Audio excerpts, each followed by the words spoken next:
তো দেখো সকাল সকাল সাজনা পাতা নিয়ে বসেছে পরিষ্কার করতে। তো সাজনা পাতা কীভাবে পরিষ্কার করে আমি কিন্তু জানি না, আমার বড়মশাই পরিষ্কার করে দিচ্ছে।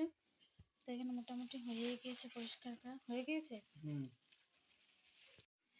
আর এদিকে দেখো কত সবজি এনেছে। এখানে এগুলো কুন্দুলি, এখানে আছে লতি, এখানে আছে পটল, এখানে মনে আছে লঙ্কা।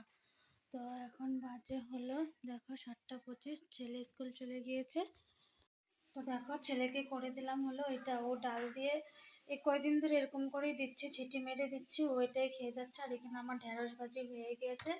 আর এদিকে রান্না বসিয়ে দিয়েছি, এখানে ভাত বসিয়ে দিয়েছি। এই দেখো প্রেশারে ডাল ছিটি হচ্ছে, ডালের জন্য গরম জল হয়ে গিয়েছে। এই দেখো স্কুলের স্টুডেন্টগুলোও চলে এসে। আজকেও মেঘ বৃষ্টি পড়ছে, গুড়ি গুড়ি বৃষ্টি পড়ছে। গুড মর্নিং বন্ধুরা, তোমরা সবাই কেমন আছো? আশা করি খুব খুব খুব ভালো আছো, আমিও ভালো আছি। এখন না উঠতে অনেকটা দেরি হয়ে যাচ্ছে, 4:30টার দিকে পুরো অন্ধকার থাকে। তো উঠতে উঠতে ভাবি একটু পরে উঠবো, করতে করতে 5টা বেজে যায়। 5টার দিকে উঠলে আমার অনেকটা দেরি হয়ে যায়, সামলে উঠতে পারি না। আর দেখো এদিকে জামা কাপড়ও কাছাকাছি হয়ে গিয়েছে, পরে মেলবো। তো আগে রান্নাটা করে নিই।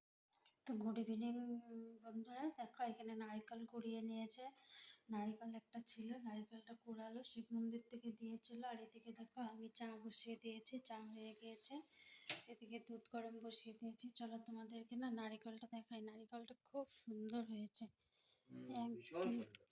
দেখো এদিকটা খেয়েছি আমরা অল্প অল্প কেটে, আমি আর আমার ছেলে খেয়েছি, বহুত ভালো হয়েছে। তো চলো এখন চাটা খেয়ে নিই।